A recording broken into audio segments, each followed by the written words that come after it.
এখন আপনাদের সম্মুখে কিছু হাদিস পাঠ করবেন অত্র মাদ্রাসার প্রথম বিভাগের ছাত্র মোহাম্মদ সাইফুল ইসলাম।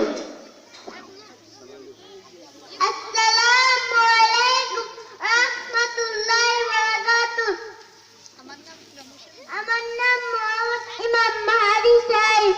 আমি কয়েকটা হাদিস পাঠ করিব। 1 নম্বর হাদিস শরীফ আতলিস্তিনাকা কুফরিকা আহলুল কারিম।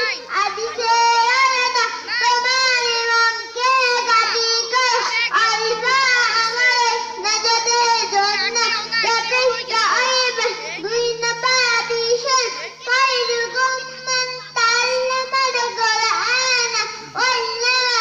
হাদিসে আলাদা তোমাদের মধ্যে সর্বোত্তম ওই ব্যক্তি যে কুরআন মাজিদ শিক্ষা করে এবং শিক্ষা দেয়। 3 নম্বর হাদিস শরীফ তালাবুল ইলমি ফরিদাতুন আলা কুল্লি মুসলিম। হাদিসে আলাদা দিনের শিক্ষা করা প্রত্যেক মুসলমানের ফরজ। 4 নম্বর হাদিস শরীফ আত-তুরু শাতরুল ঈমান। হাদিসে আলাদা প্রত্যেক ইমানের অঙ্গ। 5 নম্বর হাদিস শরীফ মিফতাহুল জান্নাতিস সালাহ।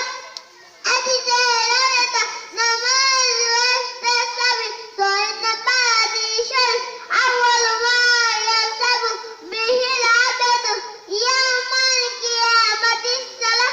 হাদিসে আলাদা কিয়ামতের দিন সর্বপ্রথম নামাজের হিসাব হইবে। 7 নম্বর হাদিস শরীফ ফাদলুল আলিমি আলাল আবিদ কাফাদুল আবনাহু। হাদিসে আলাদা তোমাদের মধ্যে সর্বাপেক্ষা ছোট ব্যক্তি হইতে আমার মতো বাধ্যতা বেলিম আবেদেরকে একজন খাদি আলেমের মতো বাধ্যতা। 8 নম্বর হাদিস শরীফ আদ-দুআউ ওয়াল ইবাদাত। হাদিসে আলাদা দুই ইবাদত। আসসালামু আলাইকুম ওয়া রাহমাতুল্লাহ।